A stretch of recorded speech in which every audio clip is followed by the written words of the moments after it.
আসসালামু আলাইকুম viewers, welcome to শানিশাস ডুও ডায়েরি। চলেন বিরিয়ানি রান্না শেষ, এবার এটাকে সার্ভ করা হোক।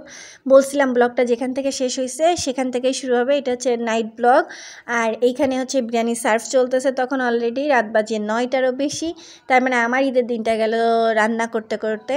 তো এরপর হচ্ছে আমি সুন্দর করে রেডি হলাম। ঈদের দিন ডিনারের আয়োজন ছিল যেহেতু আমার ভাইগুলোর জন্য, তবে প্রথমেই চলে গেলাম, ওরাই আসতে দেরি হয় আমাদের কেয়ারটেকার কাকার কাছে, আমার ভিআইপি মেহমান যারা বলা যায়, কারণ যার জন্য আমি সিকিউর থাকি। প্রথমে এটা তার প্রাপ্য।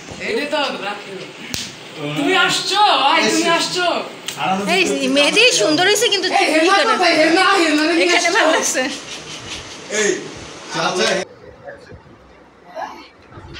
এরপর আমরা একটু ফটো শুটিং করলাম। আমার ভাইরা আমার ছবি তুলে দিচ্ছিল, বিশেষ করে জিহু আমাদের সুন্দর সুন্দর ছবি তুলে দিচ্ছে আমার প্রাণে। তো আমরা সুন্দর করে ফটো শুটিং করতেছিলাম। সব কয়টা বসে আমাদের ছবি তোলা দেখে মজা নিচ্ছিল, আর আমরা বলছিলাম তোরা শেখ কিছু তো শেখ, পরবর্তীতে তোদেরও বিয়ে শাদী হবে, ভবিষ্যতে ছবি তুলতে হবে, পোজ শিখে রাখ। আমি আর ইয়াসিন সেম কালার ড্রেস পরছি, তাই আমরা দুই ভাই বোনও ছবি তুললাম, সুন্দর সুন্দর কিছু ছবি।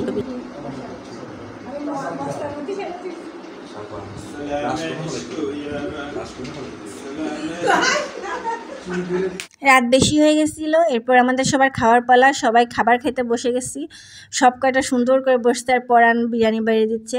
আমার পরাণ না থাকলে জীবনে আমার সংসার করা সম্ভব ছিল না, কারণ আমি খাবার বাড়তে পারি না, পরাণ সুন্দর করে বাড়ে। আমি ওদের সাথেও সুন্দর করে প্লেট হাতে নিয়ে বসে রয়েছি, কখন খাবার বাড়ে। আমি এই প্লেটটা রোজা আমার শিখেছি কি কেমন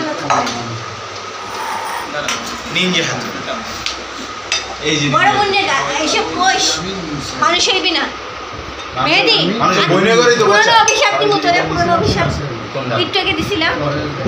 হ্যাঁ হ্যাঁ না না আর কবি নিয়ে যেতে রে, আর কবি কাওয়াসাকি হাতে, কাওয়াসাকি হাতে আরে তা নাম দিলাম করে। আর এত বড় একটা কইতে অনেক কষ্ট হচ্ছে। কা আপু হাতুরি আপু আর রাইসা করতে আমি যথেষ্ট সময়, ঠিক আছে। আমার ফোন দিলে আমার রাজনৈতিক ব্যাপারে তর্ক করে, মাঝে মাঝে রাখতে রাখ। গাইস এই ছেলেটা ব্লক করে, এই হয়তো টিভি দেখা এটা আমার ভিডিও কল করে চুপ করে দেখো। এটা ও কি ভুল বলতেছে, তুমি বেশি বোঝো, ঠিক আছে। উইকেন্ডটা খুব বিনোদন লাগে। আলু দাও, আমার একটা ভাজা আলু ছিল। এই কই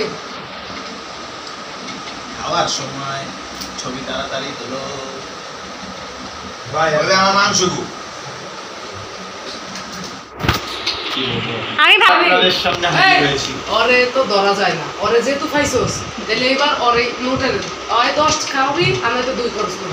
জোর করে আপনি আমার শরীর যেতে নিয়ে যেতে পারেন, আমার মনকে নিয়ে। তোমার শরীর দরকার নাই, দাওলা পাড়া তোর টিয়াডি আরে ওখানে সিনেমা হল তোর মন শরীরটা কি করে? আমি তো গরিব, হইল দরকার সব বুঝা সিনেমা মনে হাল ভাইয়া, আমি তো গরিব। ইও বারে আইতাছ না ভাই, অলরেডি তুই দিও জানি পেটটা জায়গা দে দে। আবার না না প্রেসার দিতে গেল বেশি। এই ওরে চাপ দিস না, পর ওই পাশে প্যান্ট ফাইটটা যা যাইবো করবে। হিডেন ট্যালেন্ট থাকে যেরকম তারে তোর কোন আমারটা তুমি জানো। খাওয়া শেষে কিছুক্ষণ মজা মাস্তি হাসাহাসি, এরপর সবাই মিলে একসাথে ছবি তুললো। ওরা সব একই রকম গেঞ্জি কিনছে, আমি আর পরানো নাইট লুকের একটা ছবি তুললাম। তারা যেহেতু সংখ্যায় বেশি, তাই এদিন আমি তাদেরকে বেডরুম ছেড়ে দিয়ে আমি গেস্ট রুমে সিঙ্গেল বেডে চলে গেলাম ঘুমাতে। আর এরা কয়জন সব কয়টা মিলে মজা মাস্তি ফাজলামি করতেছে। তো তাদের সাথে নাইট আউটে পড়ান।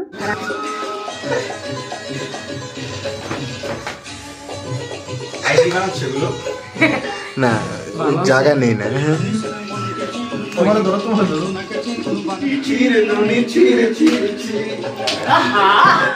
প্রায় শেষ রাত্রে পরাণ এসে ঘরে ঢুকছে ঘুমানোর জন্য, আর তখন আমি ঘুমাচ্ছিলাম অলরেডি। সেই সময় কিছুটা টুকটাক ভিডিও করছে যে আমি ঘুম। তো এই তো, সবাই ভালো থাকেন, সুস্থ থাকেন। আপনাদের ঈদের দিন কেমন গেল জানাবেন। ঈদের পর দিন সকাল শুরু হলো এই যে ঠিক এইভাবে সব।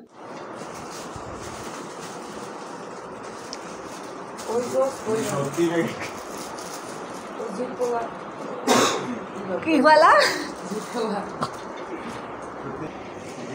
তোমার বন্ধুগুলো কান্দে বন্ধু বলে কয়জন ঘুমে, আর তারা উঠার পরে বিছনার ঠিক এই হালাত, আর আমার এই বিছনা গোছাতে গোছাতে ঈদের পর দিন দুপুর হয়ে গেছে।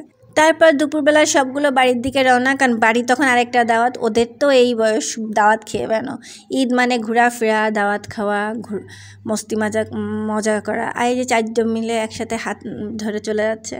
আর আমি আমার ঈদের মেহমানদের প্রতীক্ষায় তাকায় রয়েছি যে তারা ফিরতেছে বাসার দিকে। তো যতক্ষণ ওরা গেল আমি আর বারান্দায় দাঁড়িয়ে তাদের দেখতেছিলাম।